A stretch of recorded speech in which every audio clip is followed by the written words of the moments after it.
Hey everybody, this is Stuart with Wine on the Dime, and today I'm reviewing the 2021 Vinha de Cais da Ribeira from Douro, Portugal. It is, well, hold on, it's 12.5% alcohol by volume, right? Yeah, 12.5% alcohol by volume.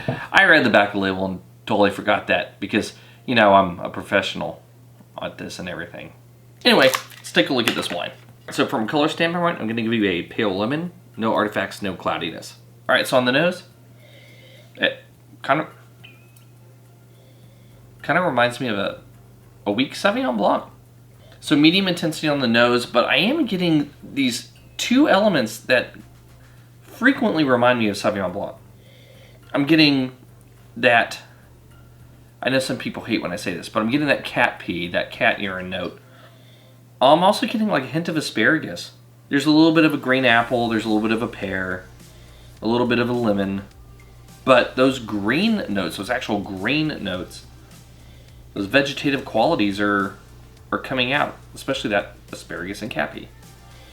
Ooh, imagine how bad it would be if a cat ate asparagus. Oh, that would be bad. That'd be really bad. Yeah, I'm not detecting any secondary on the nose either. Let's see how it tastes.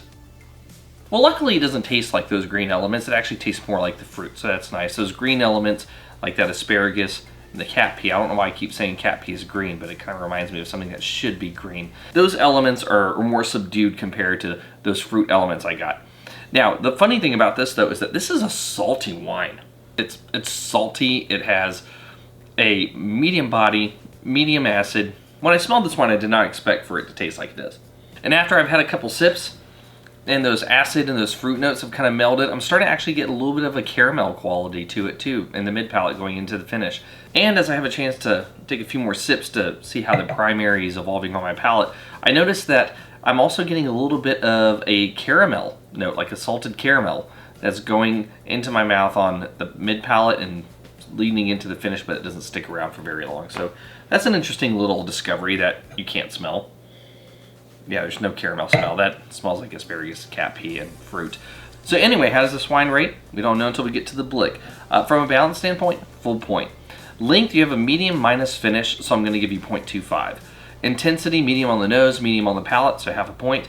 And in terms of complexity, because I do know that you are a 2021, and I'm taking that into account now in terms of the vintage on the ratings, what I'm going to say is you're a 0.25 because you have some primary fruit elements that are there, but not a ton. It's like 2 or 3 notes that are really dominant. But then you have some of those other elements that are more present on the nose than they are the palate.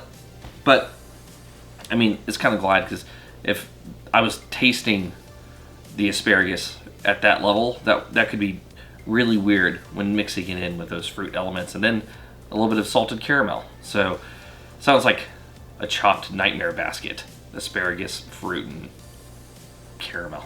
However, in the end, you are a good wine. You're a good wine. You don't have enough of that concentration on some of those things that could have been undesirable to actually push you in that direction. You are in balance. So, I mean, overall, you can enjoy a couple glasses of this. This could actually go pretty well with like shellfish. Like, I'm using it as a substitute for Albarino. And if you want to do some oysters in this wine, the saltiness will carry over. Won't be a bad pairing. Anyway, this has been Stuart with Wine on the Dime. If you liked today's video, please like, subscribe, and comment. Have you had the 2021 Vinha do, I'm going to totally mispronounce this, so I'm going to read the label, and even though I'm going to butcher it, Cais da Ribeira from Douro, Portugal. I'd be interested to know if you have. Leave a comment below, and I'll see y'all again soon with another review from Wine on the Dime. Ideally, a wine that I can pronounce because, come on, that was bad.